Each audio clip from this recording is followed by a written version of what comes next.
Como será o juízo final? O que a Bíblia nos ensina sobre o dia do juízo final? O que acontece com as pessoas após a sua morte? E a existência do inferno é verdadeira?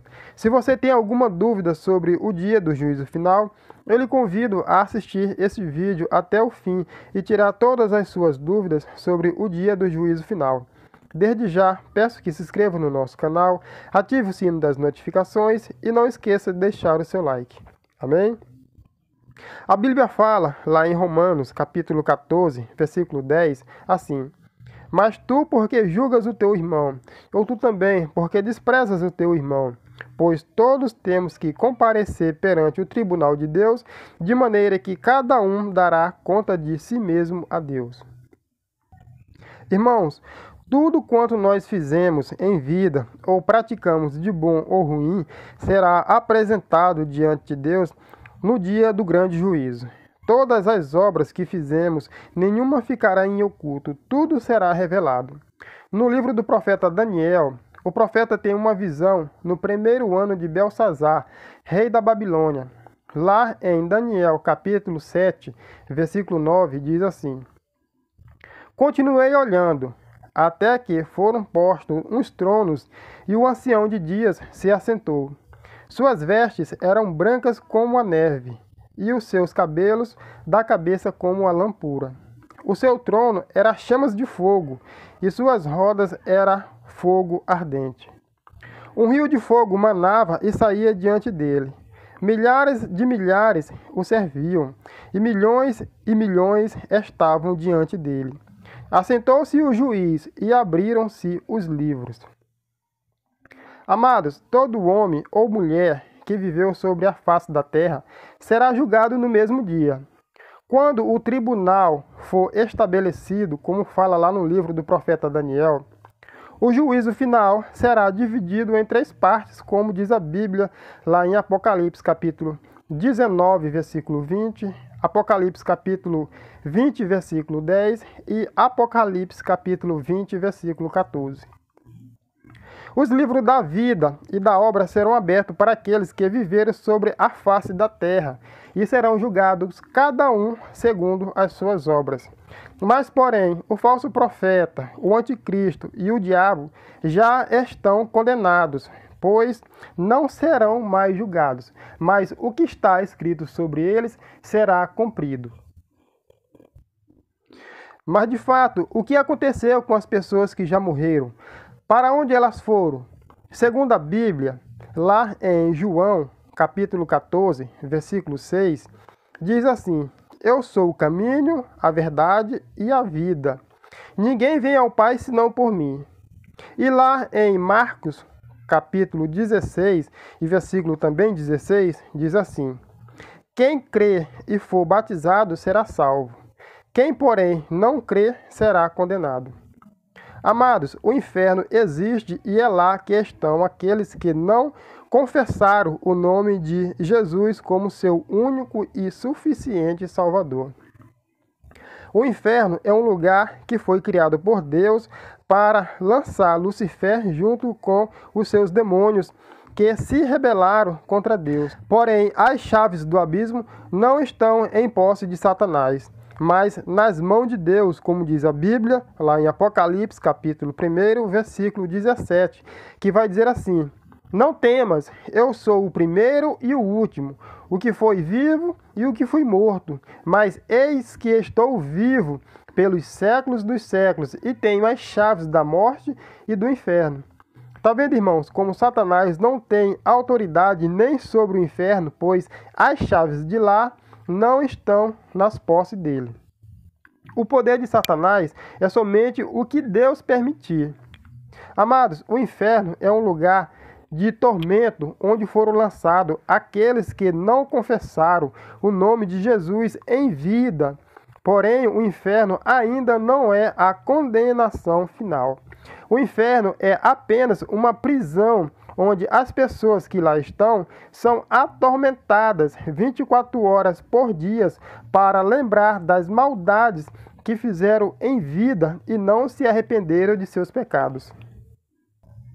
Mas eis que surge a pergunta: se ninguém pode escapar do inferno, onde lá estão, então por que aqui na terra há tantos demônios? Exatamente, irmãos. Nesse mundo físico existem demônios, como a palavra fala lá em Mateus, capítulo 8, versículo 28, que vai dizer assim: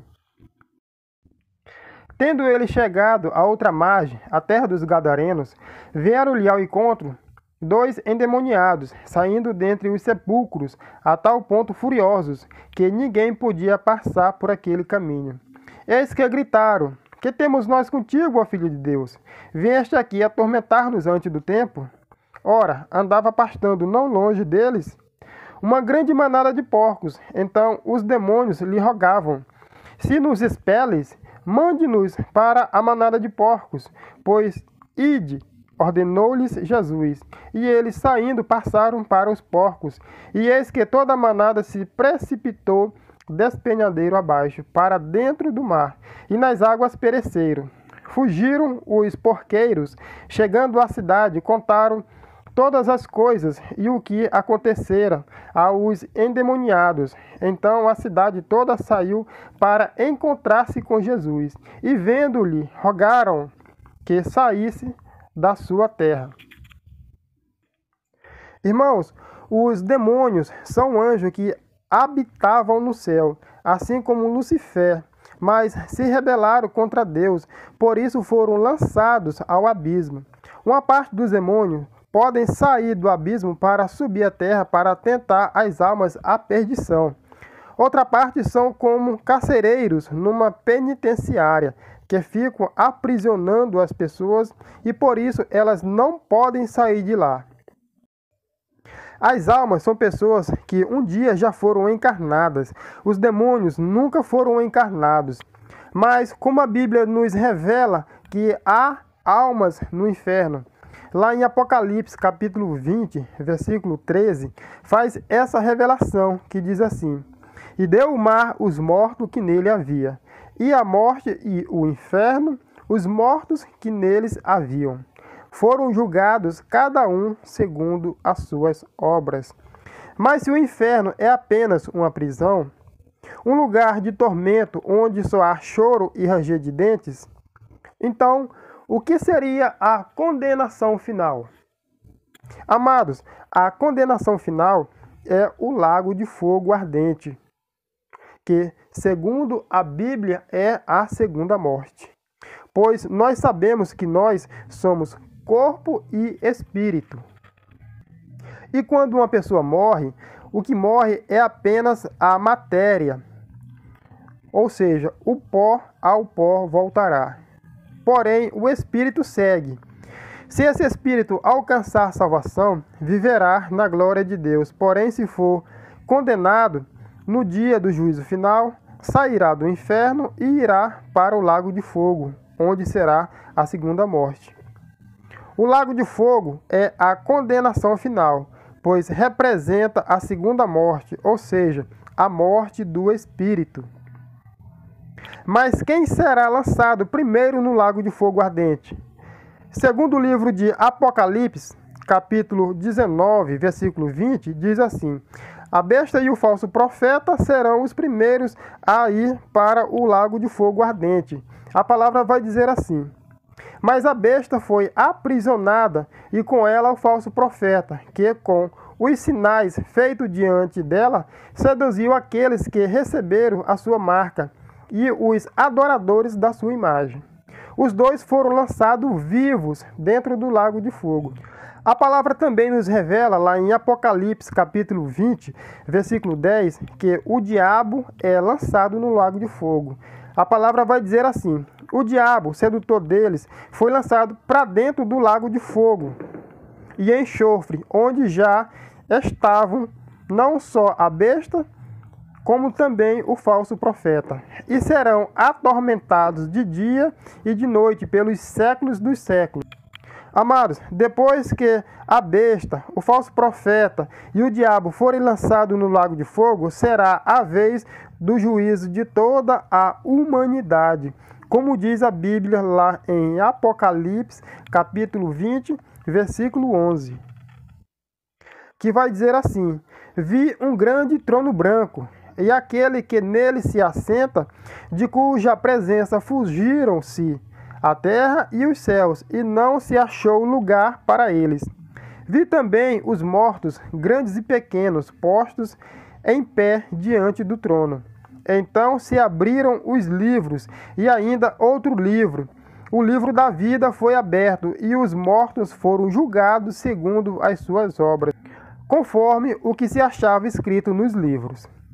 Deu o mar os mortos que nele estavam, a morte e o inferno entregaram os mortos que neles haviam, e foram julgados um por um segundo as suas obras. Então a morte e o inferno foram lançados para dentro do lago de fogo, e esta é a segunda morte, o lago de fogo. E se alguém não foi achado escrito no livro da vida, esse foi lançado para dentro do lago de fogo. Então, amados, assim será o grande dia, o dia do juízo final, onde todos serão julgados segundo as suas obras. E aquele que não tiver o nome escrito no livro da vida será lançado no lago de fogo, o que representa a segunda morte, ou seja, a morte do espírito. Mas o que eu preciso fazer para alcançar a salvação?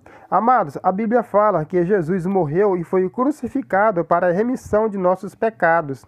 Mas nós também precisamos fazer a nossa parte, confessando o nome de Jesus Cristo como nosso único e suficiente Salvador. Pois pelas obras seremos todos condenados, mas seremos salvos pela fé em Jesus e pela graça que não provém de nós, mas sim é um dom gratuito de Deus. Amém? Se você gostou desse vídeo, pedimos que compartilhe nas suas redes sociais. Vou ficando por aqui e até o próximo vídeo.